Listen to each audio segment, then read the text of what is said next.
Olá, eu quero propor a discussão de uma ideia que faz parte de um debate bastante relevante para a minha especialidade hoje. Então vamos lá. Vamos imaginar que você tivesse algum tipo de característica que tivesse impacto em relação à sua capacidade de se adaptar à realidade do mundo como ele é hoje. Então, imaginemos que essa característica causasse algum tipo de limitação ou tivesse algum tipo de sofrimento associado por conta de ser algo que não permitiria um funcionamento pleno, né, e satisfatório para o seu bem-estar dentro da realidade como ela se configura. Qual seria o melhor caminho, o caminho mais apropriado e mais ético a seguir para abordar uma situação dessa natureza? Nós poderíamos entender isso com uma deficiência, com algum tipo de morbidade, fazendo o diagnóstico, portanto, de algo que deva ser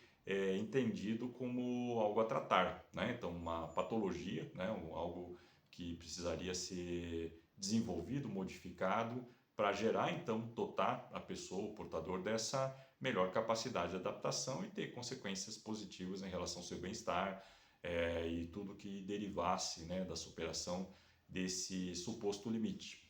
Mas poderíamos ter também, né, a ideia, a proposta, o esforço de buscar gerar cenários de inclusão, de aceitação, de entendimento, né, da natureza ou da condição das pessoas associadas a essa realidade ou essa característica, eliminando muitas fontes de sofrimento, fazendo com que o meio, com que o mundo, com que as realidades como elas são hoje, fossem mais capazes de acolher, né, e não gerar obstáculos ou aumentar obstáculos derivados da interação entre quem é essa pessoa, como ela é, e o mundo, enfim, e a realidade como ela se faz provisoriamente. Bem, isso pode parecer um debate social, político, filosófico, mas tem um papel realmente relevante em coisas práticas da minha especialidade e eu posso exemplificar, né, uma circunstância na qual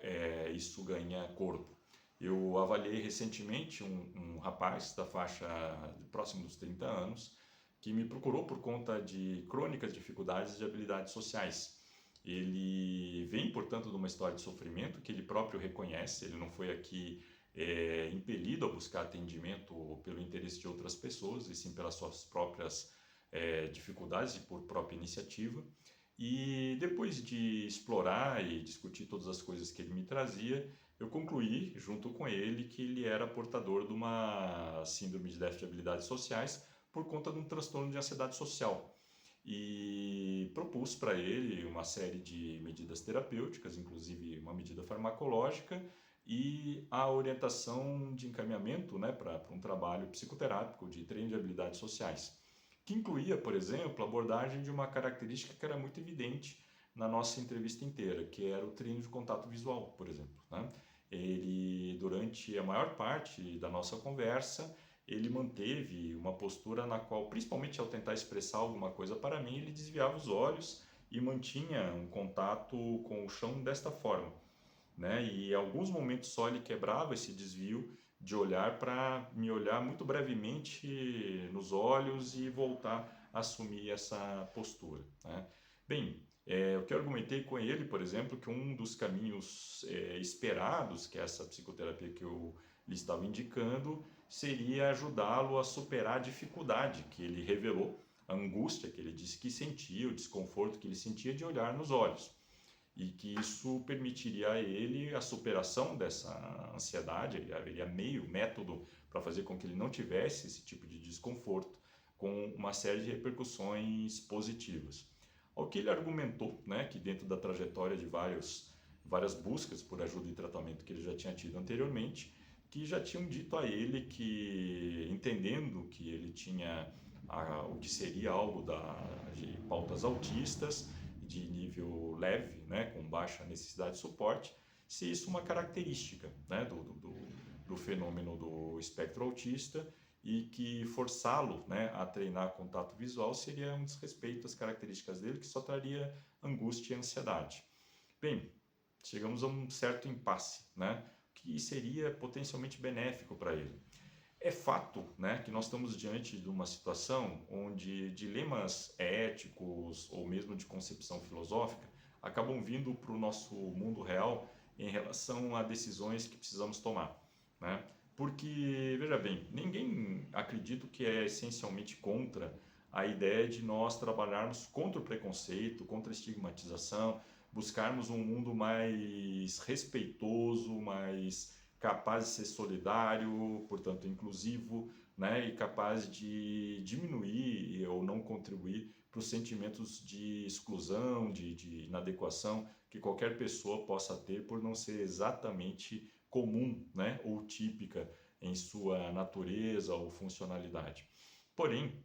a gente tem décadas de experiência em treinos de habilidades sociais, onde nós temos evidência muito clara de que as dificuldades, né, de treinamento de habilidades como contato visual, via de regra, ainda que não seja absoluto e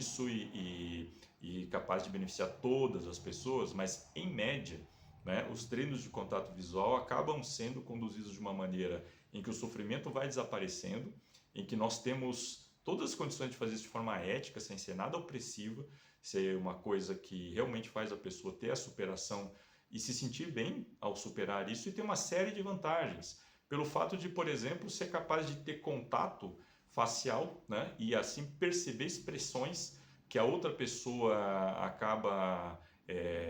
franqueando nas suas manifestações faciais, né, nas respostas, né, de expressão facial associada às emoções, que permite ter uma maior leitura, uma melhor leitura da interação social com a qual a pessoa se está confrontando. Isso não é para agradar as outras pessoas, não é para fazer com que outras pessoas se sintam menos desconfortáveis porque alguém olha para o chão. Isso é para dotar a pessoa de uma possibilidade de utilizar sinalizações de expressão facial para se sentir mais guiada, mais segura e mais eficaz na interação com outras pessoas, né? Portanto, há vantagens nítidas, se for possível alcançar, né? E nós temos vários estudos mostrando que, em média, é possível alcançar sim. Então, a gente fica diante de um dilema, né? Onde o nosso propósito não é abrir mão das perspectivas boas, positivas e éticas de nenhuma destas posições, e nem sequer ficarmos paralisados na sua aparente contradição. Mas, de toda forma, isso traz a necessidade de um entendimento, talvez mais pragmático, mas fundamentalmente comprometido com o bem-estar de quem interessa, que são os nossos pacientes. Então, essa mensagem é fundamentalmente dedicada a profissionais de saúde mental. Estamos no meio de um debate que eu acho que não pode se perder dentro das convicções ou das simpatias filosóficas de cada um. Nós precisamos sempre nos lembrar qual que é o propósito da clínica, né? Se você está lidando com as questões clínicas, a gente precisa não perder de vista nunca o sofrimento das pessoas e aquilo que pode realmente trazer bem-estar a elas.